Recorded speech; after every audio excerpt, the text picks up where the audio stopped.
In this video, I want to show you a drawing process for a snake wrapped around a spark plug, and this is in a collection of motorcycle graphics I'm doing right now. And it's called the Spark Plug Collection.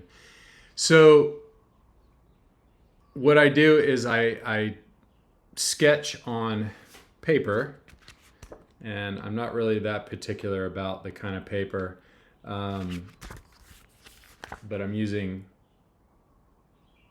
this drawing pad. It's a Japanese paper, and here are my sketches for this collection.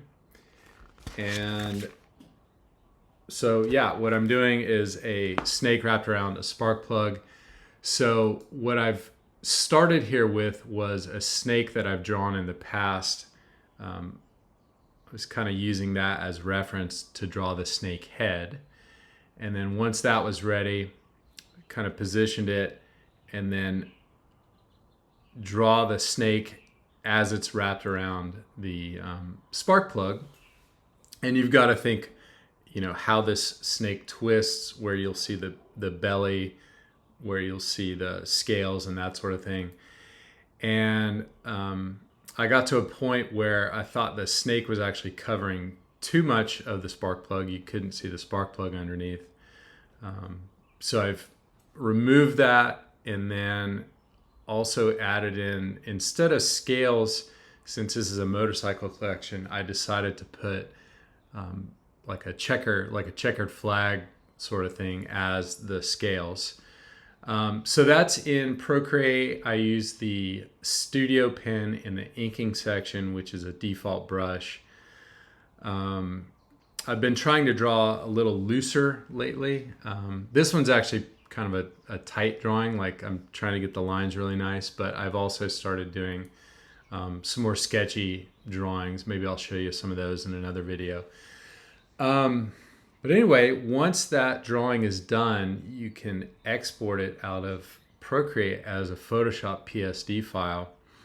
I also draw in layers, so if somebody gets this graphic, they can use just the snake, or they can use just the spark plug.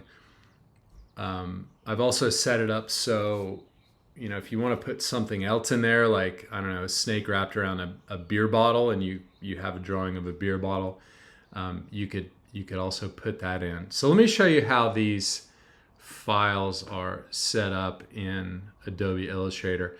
These also are kind of set up the same way in Affinity and CorelDRAW, and they're also available as Photoshop templates.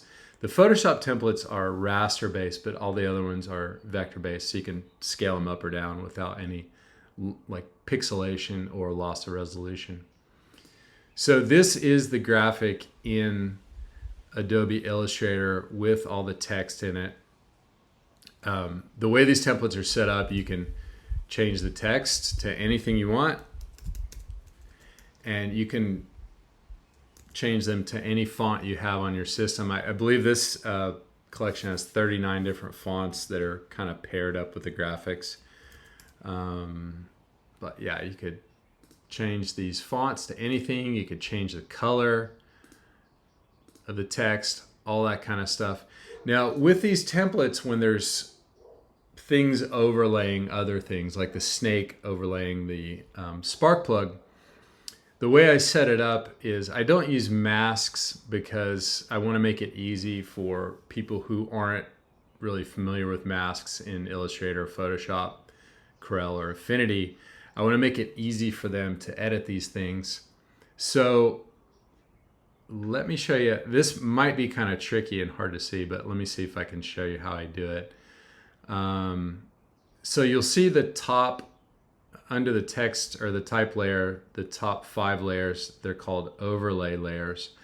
So what I've done is I've basically sort of chopped up the spark plug and actually put that on top of the snake. You'll see when I turn those layers off, now you can see the snake is by itself and the spark plug is by itself. And there's a little drop shadow in there. So if you just want the snake by itself, you've got it. And if you want the spark plug by itself. It's in there fully intact.